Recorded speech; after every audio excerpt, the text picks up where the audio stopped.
JLL believes you should expect more from your office space.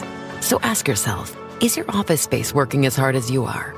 Does it foster collaboration, fuel productivity, and help build culture? Is it designed with intent? Is it a place you want to be? Your office can be a powerful asset, so put your office to work with JLL and see a brighter way. Learn more at jll.com/Spotify. But we're all living with what's over the great, called some level of the full catastrophe. Nobody gets out alone, especially the further you get into life. That doesn't mean that you lose the ability to offer value along the way and the opportunity to be thanked and compensated for that value, even if you know behind the scenes you're still struggling at the very same time. This is your time. How can we earn twice as much in half the time with joy and ease while serving the highest good?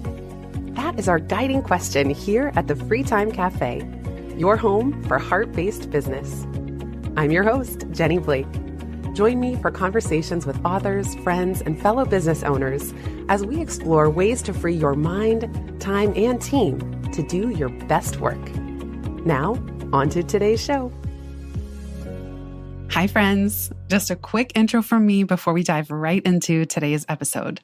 I'm super excited to bring you this conversation with one of my longest time friend-tours, Jonathan Fields. Jonathan and his wife, Stephanie, are like family to me.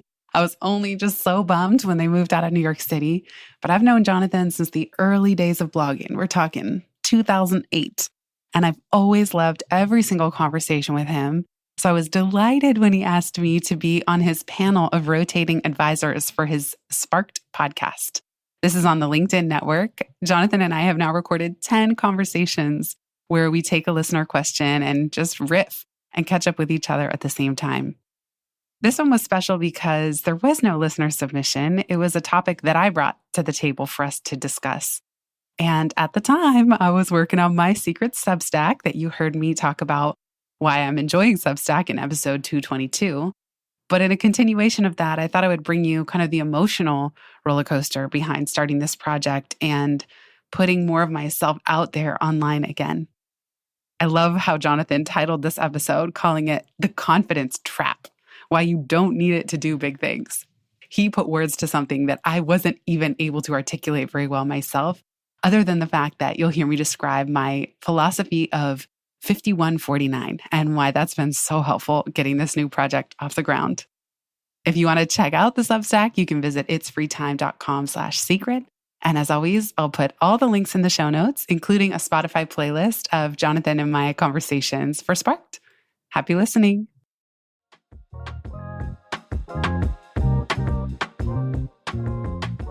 So have you ever looked at someone else, someone you admire who's maybe accomplished a lot, and just assumed they must be wildly confident and always winning at everything?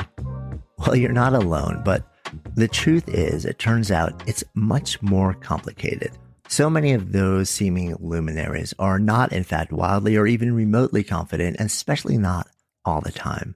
And if they are behind the scenes, they are going through cycles of profound change, self-doubt, struggle. And when they learn to harness these experiences, revelation and even reinvention often becomes what we see on the outside. But there's a lot more going on the inside, and how they navigate that and how we might navigate that and still show up and provide value. That's where we're headed in today's deeply personal and powerfully vulnerable Sparked Hot Take episode with Spark Brain Trust member Jenny Blake. So Jenny is a career and business strategist, podcaster, and award-winning author of 3 books, Life After College, the groundbreaking pivot for navigating what's next, and her recently published Free Time for optimizing what's now. And if you've ever struggled to create or try new things due to lack of confidence, you're not alone. From the outside looking in, so many folks have built thriving careers and are just perpetually confident and showing up that way. And yet so many of us wrestle with this inner contradiction.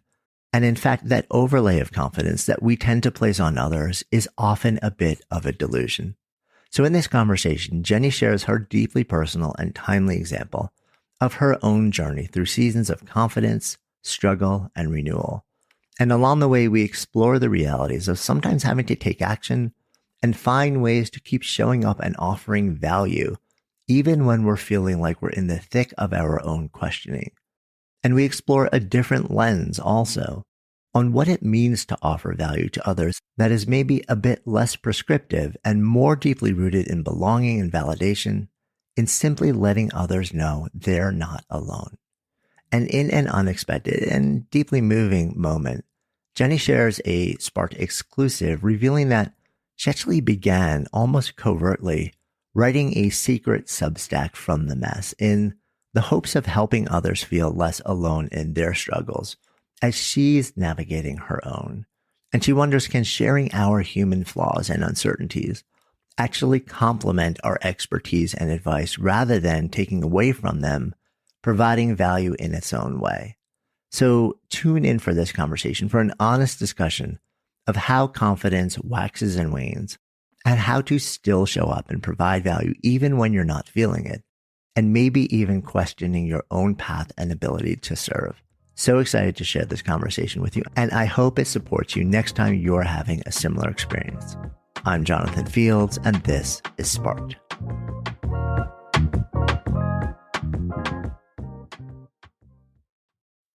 Jenny Blake, it is always fantastic to be hanging out with you and talking about things, work, and life. And today is one of our Sparked Hot Take episodes where we pick a very particular topic that is top of mind that a lot of people are experiencing these days, that are often talking to one or both of us about on a really regular basis and sometimes struggling mightily with. And today is an interesting one. I know it's a topic that has come up with you with a bunch of your clients recently, and it's also something that you've been sort of navigating on a very personal level, and I have in no small part also. So why don't you tee up this mystery topic for us?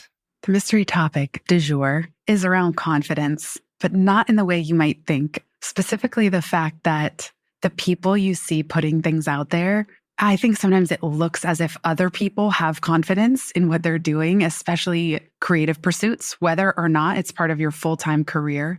And what I want to say, and what I would love to chat with you about, is how truly insecure I feel most of the time, but never more so than when I'm doing something new. And I think what sometimes looks courageous or bold from the outside, I wish people could know on the inside that, at least for me personally, I'll speak for myself, some people might feel really confident in themselves and their abilities and their ideas.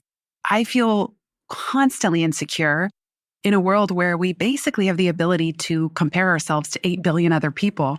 And yet I always try to just keep going. So that's this theme that's been coming up over and over, is how do you press ahead, even when you're not confident? And how can we even release the expectation to be confident at all, and yet still take these bold steps to put ourselves out there and ideally to express our highest and best selves in the world? Yeah, and it's such a powerful topic and something that I know so many people experience. And I think one of the surprising things, before we even dive into this, or like the details of it, and you kind of tease this a little bit, is the notion of who feels this. Because a lot of times we would assume that this abject lack of confidence rising to the level sometimes of paralytic fear, well, that's for the newbies. That's for people who are younger. That's for people who haven't gone out there and earned their chops and or have a checklist of things that they've accomplished and done, where like in a certain amount of status and confidence and competence. And over time, that'll fade away. That goes away, and it's replaced by this just persistent state of like, I'm totally cool. I'm 100% confident. I've achieved a lot. I can look back and objectively see the evidence of the fact that I'm competent, and that should give me confidence. And so I'm just good. And what you're saying is that's not the experience of a lot of people, maybe even most. Yes. I'll give you an example of this. I've been podcasting for 8.5 years and at least 500 episodes. And I recently attended a conference in April, and I did a daily diary. So every day in my hotel room, I had this little funny furball edition for my iPhone, and I would just record a little diary. I had never done this before. Most of the time it was about coffee. Like, how soon can I get coffee? Am I having a coffee? I'm on my way to the conference center to get my coffee. And I was also talking about how shy I felt. I can be quite introverted, but then I muster the will to be outgoing. Okay, long story short, I recorded 5 of these, one for every day of the conference. Came home, stitched them together, and I thought, this is either the worst podcast I have ever created. Like, this is the diary you're not supposed to share. There's nothing here. All I am is obsessed with coffee and then talking about how I get JOMO for the mornings and I don't like to stay out late at night and how I fall off the cliff of energy being able to talk to people. So I was sharing some of my conference-going neuroses and also some of my strategies. But it was not an advice episode. I had already done that with my friend on a different episode, like 10 conference relationship building strategies. And it was really tactical. This one was a genuine experiment. Deep down in my heart of hearts, I had no clue if it was the worst thing I've ever released. It was a huge mistake to hit publish or not. Go figure, JF, as it happens so often. This was the episode, almost more than any other in 8 years, that people came out of the woodwork to say, oh, I loved that one. They commented, they emailed, they text messaged me. I could not believe it. I couldn't believe it. And yet I had no discernment. I was too close to it. I had no clue if it was just a horrible, boring diary drivel or something genuinely interesting until I put it out there and got the feedback. Yeah, I mean, I've had that experience so many times as well. And this is a little bit of a tangent, but I think this brings up something which is really interesting to me also, which is a lot of times we think that we derive confidence by our ability to consistently provide things that other people value over time, right? And they start reflecting back to us that you're good, you're valuable, what you're creating is valuable. And then we're like, yeah, this rocks, we're confident. But the way that we frame value is sometimes a fallacy, because what you did in that situation, like you said, you did the post, which was tactical, which was strategic, which is like, here's what I think is like pure value, like 10 tips to do X, Y, and Z to feel better, to accomplish an outcome, which I want to accomplish. And that's the way that we normally look at providing value. The way that so many of us don't look at providing value, and in turn, building confidence. And in fact, oftentimes we look at this experience as potentially diminishing our confidence and the way that people view us, is by offering something to the world that simply lets other people know they are not alone in their current experience. And that experience may be suffering, it may be loss, it may be grief, it may be something that they just think is a little bit off the wall that nobody would relate to. It may be a bizarre, strange way that they look at the world, or something that they do that nobody else knows about, but it's really healing for them, but everyone would raise an eyebrow. But the simple act of putting something into the world that has the effect of letting other people know that they are not alone, we often diminish the value of that in other people's eyes, but it is astonishingly powerful. I know people who have built fantastic careers doing that, and only that, and massive, massive followings on social media. And what's interesting is you would think that this is counter to exactly what you would need to do to build your own confidence, because you're saying, well, why would I just share that I'm wallowing in struggle? Like, that's basically saying, like, I'm sharing with everyone else and I'm not confident and I'm just going to be judged and piled on. And in fact, oftentimes it opens a two-way door that does the exact opposite. Yes. I mean, to go meta for a moment, every time before we have one of these sparked conversations, I worry a little bit. Do I have good enough ideas? Am I going to say the right things? Is it going to be at the bar that I would want to have for myself, for Jonathan, for those of you who are here listening? And then every single time that I hang up, I almost am like smacking my forehead, what I could have done differently, what I could have said. Maybe I messed it up. Maybe this conversation, this one episode is going to be the one that gets me kicked off the team of your team of sparked guides. And I genuinely think that after every single one, like, oh, this is the one where I'm going to get the boob because I didn't show up well enough. And it's a surprise to me that I think this is our 10th recording together. And so there is a small part of me, and I think sometimes, humility is good. And we have to have some confidence to even just show up at all and hit record. But those feelings don't really go away from me. They're always around. They're always hovering. And I just try not to let it stop me from doing the thing, even though I have a vulnerability hangover all the time. It's like all the time when I'm doing something that's even the slightest bit edgy. We'll be right back just after this.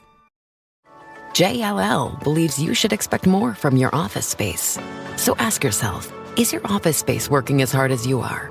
Does it foster collaboration, fuel productivity, and help build culture? Is it designed with intent? Is it a place you want to be? Your office can be a powerful asset, so put your office to work with JLL and see a brighter way. Learn more at jll.com/Spotify.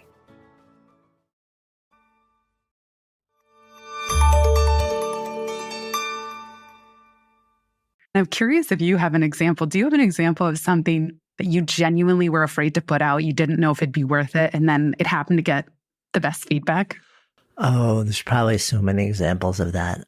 Stuff that I've written over the years, like essays or posts that were in some way really deeply personal, or where I was just trying something entirely new. I remember years ago, I consider myself more a blogger than anything else. So this is quite a while ago. I wrote this long form thing, and it was a dialogue between two fictional characters, one playing the role of sort of like an old sage and the other playing the role of somebody who was coming to this person seeking advice. And I did this whole long thing as a conversation, like as a fictional conversation that I put out almost like a parable, like a mini parable, making a point that I thought was just really, really important because the format was really new to me and the topic was kind of vulnerable. And I was writing in a way that I'd never publicly written before. I was very, very, very nervous putting that out. Like I remember hitting publish. I'm like, this could be a really big mistake. And similar to what you said, the feedback was phenomenal. We're like, if this is the direction that you're heading, we want more. But at the same time, I also don't want to sugarcoat this because you will sometimes do that and it will completely fall flat. It'll be a complete bust and all of your fears will be realized. And you still have to figure out, how do I wake up tomorrow and move forward?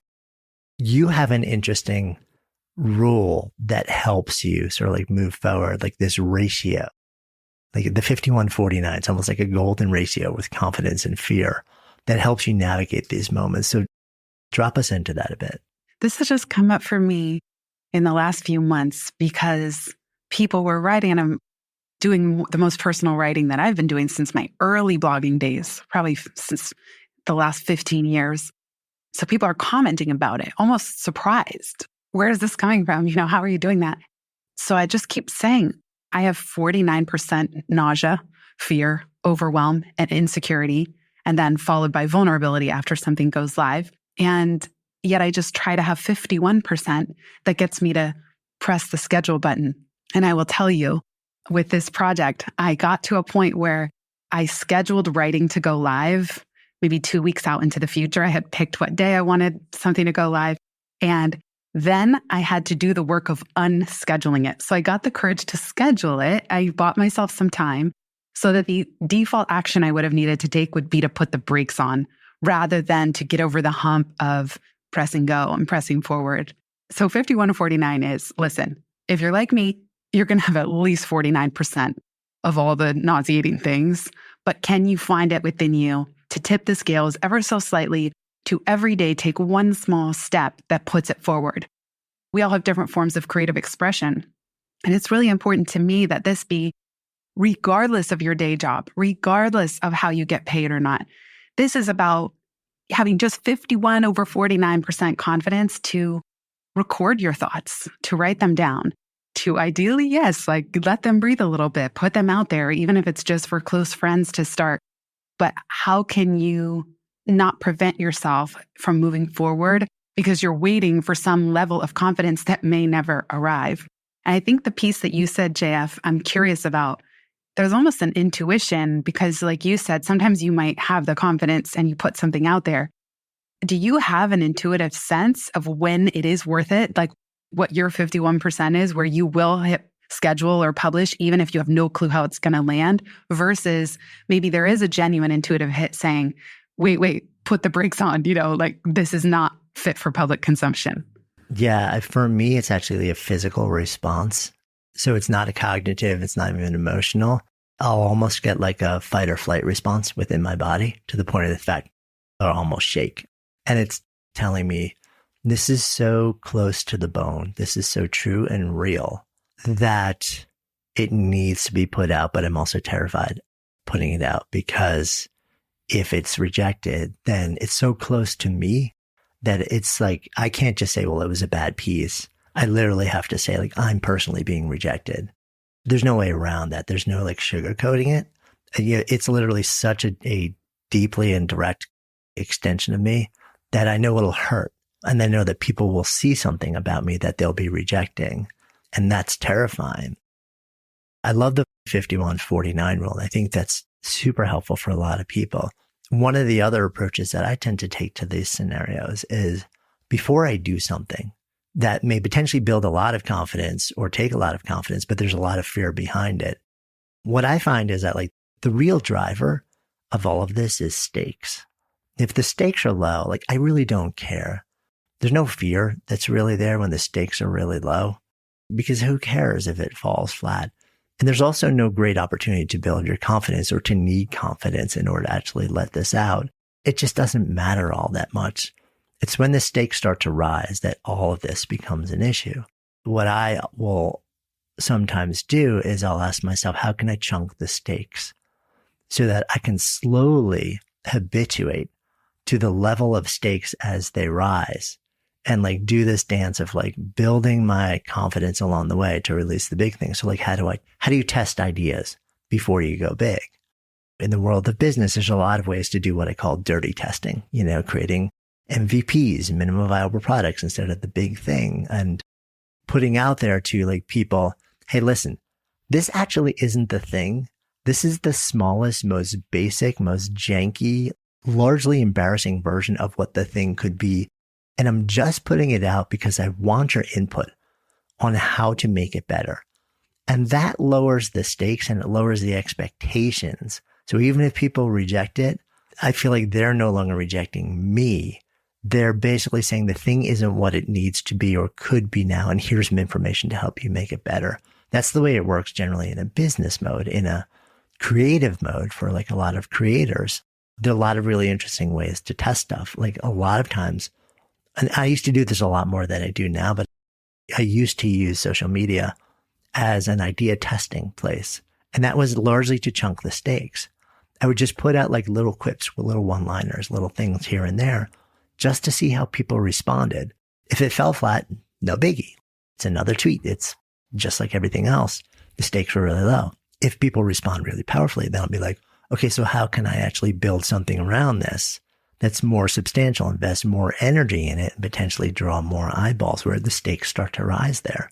But before I would create something substantial, like a course or an event or a program or something like that, I'd probably just write a post about it or something like that and see how that lands. So I'm slowly raising the stakes, but I'm also keeping fear in check. And with every positive response that I get, even if it's not entirely positive, but there's enough feedback that helps me understand what it needs to be, that builds my confidence along the way at the same time. So it allows me to sort of like do this step ladder of your 51-49 rule slowly over time, so that by the time I get up to like the really high stakes big thing, I'm not freaking out as much as I would be had I just tried that as the first move out of the gate. Does that make sense? Oh, yeah. I love that. I love the idea of stakes and kind of modulating. And with the software where it is now, we have so many ways to do that, because that's what I've been doing too. Like, for example, it's a secret Substack because we've never announced it publicly or anything. First, I wrote for myself and I just captured, I was going through a really tough time. This is actually one of the hardest years in my business. I'm 12 years in and it's right up there with my hardest ever year. It's up there. And first I wrote for myself. For me personally, it sort of completes my life when I am able to share something challenging with others.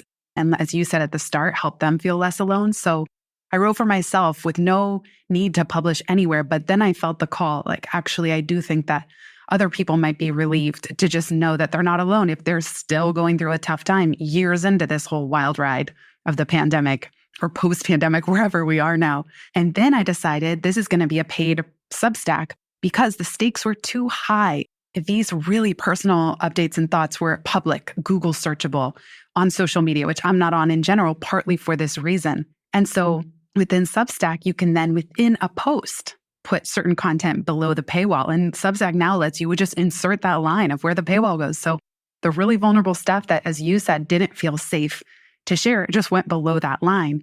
And then in addition to all this, The only two groups I told about it, at least so far at the time of this recording, are my private BFF community, who we've been going 8.5 years, some of them. So I'm really close with this group, and a tiny group of friends, because I don't yet have the courage to have strangers weighing in on my life. And yet something feels important to share the shadow sides of running a business, the things that are really tough that nobody wants to talk about, because a lot of people, if you're running your own business, you only really want to put the good stuff because you don't want to become a self-fulfilling prophecy of turning off future clients. Oh, Jenny's a wreck. Let me not hire her, and it makes the problem worse. So I feel like there's not a lot out there saying what it really feels like to be in the ringer. But there's so many gates, as you can hear me saying, there's so many, well, why am I calling it a secret, Substack? Because it is a secret. And anyone who's listened this far into this conversation, you're welcome into the inner circle. But beyond that, I'm not shouting anything from the mountaintops. Nothing's Google searchable. And that way, I also feel more comfortable that potential future paying clients aren't necessarily diving into my innermost thoughts and feelings. I mean, if they want to join the Substack, that's fine. Those are some of my ways, technically speaking, how I'm modulating the stakes until the ball is rolling enough. And who knows, like those days of releasing it more, someone told me this could be a book. It's like, well, it might, and that day might never come. We'll see. We'll be right back just after this.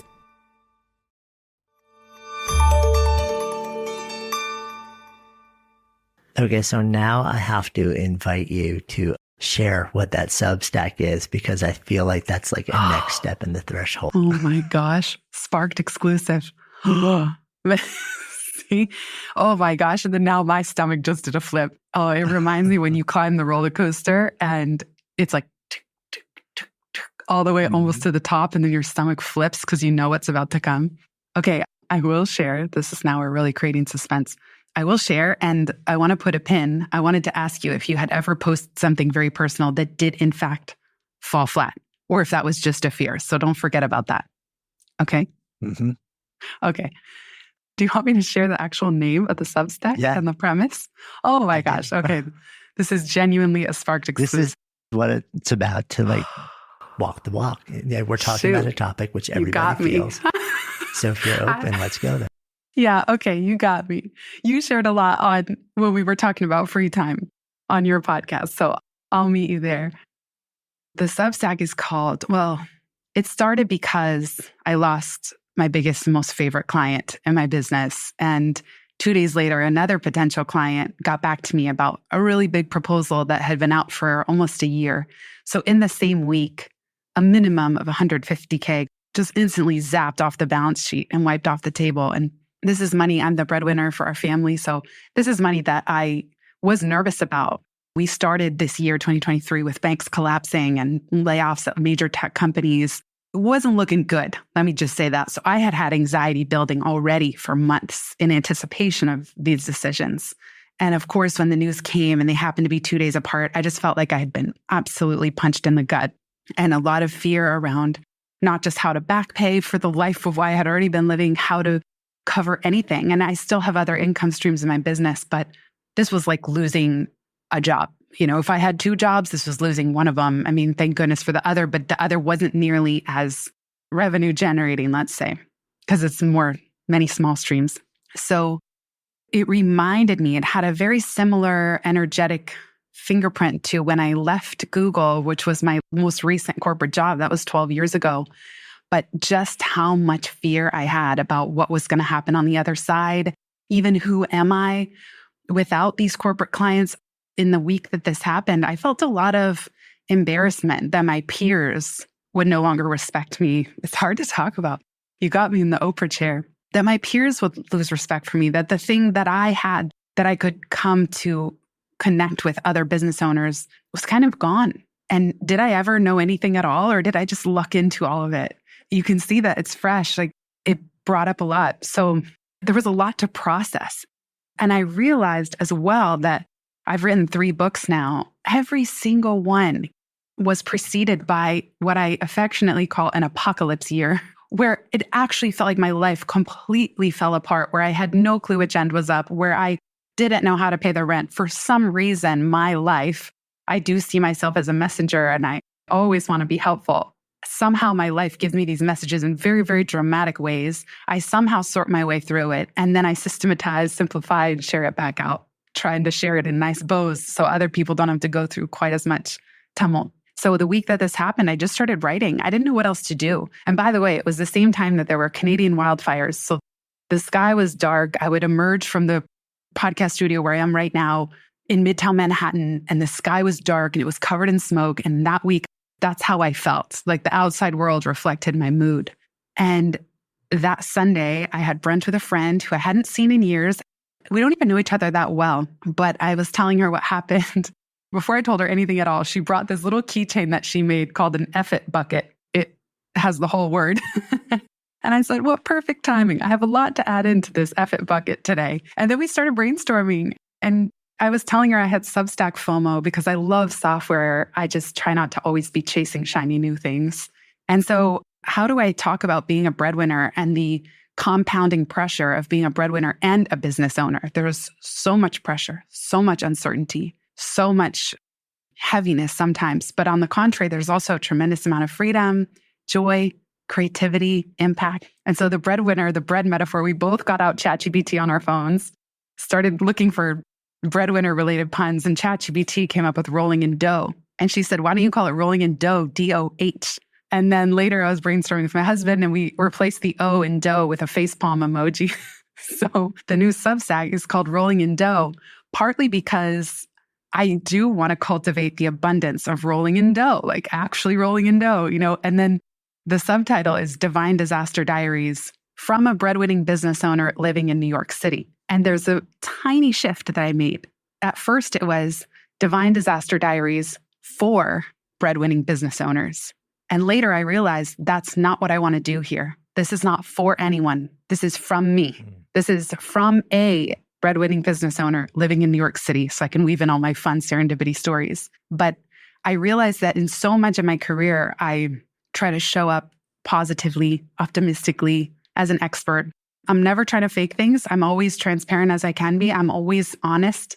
Even on my own podcast, I really try to be direct and clear and truthful. But I feel so tired from trying to be an expert. So I think the Substack, for me, it's a big permission slip to write from the mess, actually, just so that anyone else in the mess feels less alone, exactly as you said. So that's a long reveal. It's a long storytelling, so I'll pause there. Yeah. No, but it's really powerful. And I think so many people are going to relate to your story because it's so real. And that one change of a word from or versus for was the change of value proposition of here's what you're going to learn to you're not alone. Like that simple change was really, really powerful. Zooming the lens out a bit as we start to think about closing this conversation, I think one of the big messages here is that you can still show up in the world. You can still provide extraordinary value, and you can be struggling or suffering personally at the same time. They're not mutually exclusive. And in fact, I would venture to say that if not most, then a lot of people do that on a regular basis. Stuff happens. The world sometimes collapses in ways that we have no control over. Sometimes there are things that we do have control over that contribute to it, but we're all living with what's over the great, called some level of the full catastrophe. Nobody gets out alone, especially the further you get into life. That doesn't mean that you lose the ability to offer value along the way and the opportunity to be thanked and compensated for that value, even if behind the scenes, you're still struggling at the very same time. And that doesn't mean that you show up with 100% confidence. Like you just said, you got the 5149 going. And I would venture to say that that is the state that most people are a lot closer to, rather than the social media delusion of the everything is awesome expert all the time and I know everything, which is just largely a fiction for most people. But when that is the aspiration of confidence and when that is the aspiration of how lives get lived, I just feel like it often is more destructive than helpful and getting into the reality of how we show up. and knowing that you can be profoundly competent and confident enough and still have stuff going on. And that's okay to show up that way, that it doesn't diminish the ability or the value that you have for other people. Mm-hmm. And sometimes there's a complementary value that can be created by sharing the fact that others are not alone. I feel like it opens a lot of doors for folks. At least I would hope it would.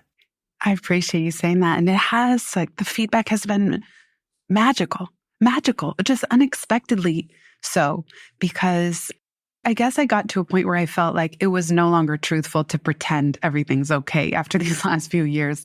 I'm pretty private. I'm not on social media at all. But I feel like I have 2 podcasts and 3 books where I am competent and I share what I've learned. This is not that. Like, for my own creative spark, my own aliveness, this is what's calling me. When enough doors slam in your face, you could take a hint. And then maybe that's happening for other people too. And I just want to offer, I have a post maybe it'll be out by the time this goes live, but I was very inspired. Couldn't sleep one night and I heard music and tried to go to bed listening to a podcast. And they had played a song by Jelly Roll called Save Me. And this song, it was almost hauntingly beautiful, soulful, woke me out of my sleep. I replayed it. I started sobbing. Turns out, Jelly Roll, this now viral artist, now maybe everyone's heard of him, he posted to his channel and he said, "This is acoustic. It's not like what I normally do. Let me know what y'all think. It's an experiment." He literally did what we're talking about and said, "I have no clue how this is going to land." It is one of the most exquisite songs. Maybe other people will have different taste, but he's so soulful. He's singing from the mess, like from his history of prison as a teenager and addiction. And he's still in it. But it's so beautiful. And instantly it went viral. There's 70,000 comments and counting. It has 170 million views. Like, now there's a Hulu documentary called Save Me. And I encourage you to watch the version on YouTube, not even the one you'd find in Spotify that's made it to the album. And he's now sung at awards shows. He's gotten standing ovations. He goes into addiction and rehab centers all around the country. And he says, "I'm still in it. I still struggle every day. But if I can share my story and it can help you." And when I saw that, it was right the same week my stuff was going down. I just thought, if Jelly Roll, if he can share in this exquisite way and it touches me so deeply, this is a call to rise. This is a call for all of us to just show up. And we need each other to do that. And there's so much bloviating on YouTube, just like you said, so much business bloviating about people trying to become billionaires. That's great. Good for you. I clearly don't have it in me. Like, right now, more chips are falling. I'm not like, oh, let me share how successful I am. Like, that's off the table for me right now. It's just not my reality. So for the people who can share that and have the secrets to earning 7 and 8 figures, great. This just happens to not be my life and what I can offer. So I also feel a little more empowered. Michael's calling me his little pirate because I've burned all the boats. The boats behind me are burning, whether I like it or not. And he said, "You have seemed more alive since this happened." And from people I'm talking to, I think that's the idea of divine disasters, is we would never wish these things upon ourselves. But a lot of people I talk to, and I love hearing the stories of, and yet because this happened, I did this, or I now feel alive, or I launched a new thing, or I shared my story, or some result that wouldn't have happened otherwise. Yeah, so powerful. And I feel like that is a good place for us to wrap up today. Thank you for your wisdom. Thank you for your openness and your vulnerability. I think it's going to help a lot of people. And for all of our listeners, inviting you to really explore like the fullness of your human experience. Like, this show is largely focused on work, but work is a part of life and they're seamlessly interwoven, and each part affects the other, and create space for your humanity to seep into all of it. Thanks, everybody. Thanks so much, everybody. If you've listened this far, you get a gold star. Thank you. Word of mouth is the most joyful way we can grow this show, and it helps us land interviews with the luminaries and insightful guests that you would most love to hear from. Please send this episode to a friend who might find it helpful. And for show notes and related links from this episode, visit itsfreetime.com. While you're there, make sure you're subscribed to the Time Well Spent newsletter.